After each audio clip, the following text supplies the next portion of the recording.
2019 সালে ম্যানচেস্টার ইউনাইটেডের কাছে শেষ 16তে হেরে বিদায় নেয় পিএসজি। এরপর আরো 5টি মৌসুম কেটে গেল। পিএসজির আর চ্যাম্পিয়ন্স লিগ শিরোপা জেতা হয়নি কখনো।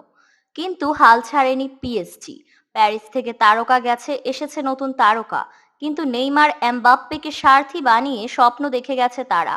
স্কোয়াডের দিকে তাকিয়েই হয়তো কাভানি তার বাড়িতে লিখে রেখেছিলেন, এবার আমরা চ্যাম্পিয়ন্স লিগ জিতবো।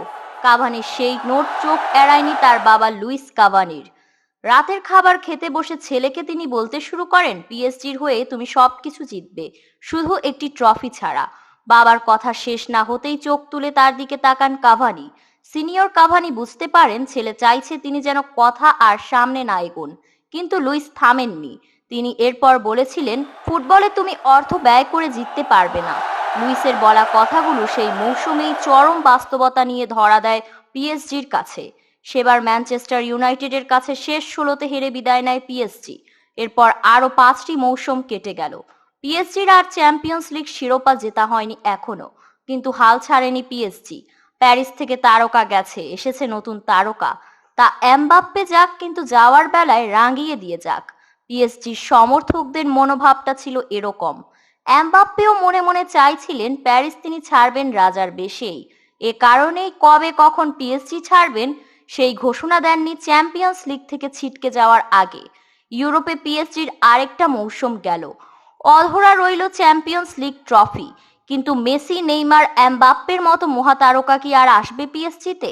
তারাই যখন পারেননি পিএসজিকে চ্যাম্পিয়ন্স লিগ জেতাতে, আর কে পারবেন? মেসি, নেইমার, এমবাপ্পেরা যদি মহাকাশ আর মহাসাগর হন, তাদের চিহ্ন দিয়ে নয়, পিএসজি এগিয়ে যাবে নিজেদের আস্থা দিয়ে। কখনো নেইমার এমবাপ্পে, কখনো মেসি, নেইমার এমবাপ্পেতে সবার হয়ে তারা কাতারি ধন কুবেররা পিএসজিতে চূড়ান্ত সাফল্য আনতে চেয়েছে। এর জন্য যখন যত প্রয়োজন অর্থ ব্যয় করেছে। কিন্তু চ্যাম্পিয়ন্স লিগ শিরোপা জয়ের ব্যাপারটা তো আর যখন ইচ্ছা হলো মই বেয়ে আকাশে উঠে মদ পেরে খাওয়ার মতো নয়। তাই এমন স্বপ্ন পূরণ হয়নি পিএসজি কর্তাদের। যেটা আসল জিনিস, সত্যিকারের ক্লাব কালচার, যে কালচার চর্চা করলে সাফল্য পাওয়া যায়, সেটা কি আসলেই তৈরি হয়েছে পিএসজিতে? শুধু এটাই কি পিএসজির ক্লাব কালচারে গড়ে না, ক্লাব কালচার গড়ে না ওঠার একমাত্র কারণ? যদি অমন কালচার থাকতোই, তাহলে ক্রীড়া পরিচালক লুইস কাম্পোস ম্যাচ চলাকালে ডাগ আউটে দাঁড়িয়ে খেলোয়াড়দের উদ্দেশ্যে চিল্লাতে পারেন না। যদি সেটাই থাকতো, তাহলে কি আর ফি বছর কোচ বদল হতো পার্ক দ্য প্রিন্সেসে?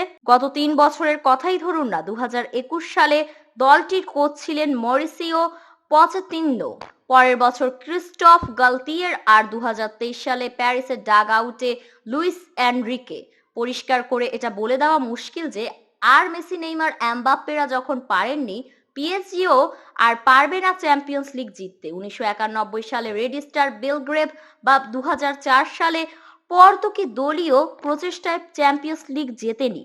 পিএসজিও হয়তো একদিন পারবে, কিন্তু তার আগে যে ওই ক্লাব কালচারটা গড়ে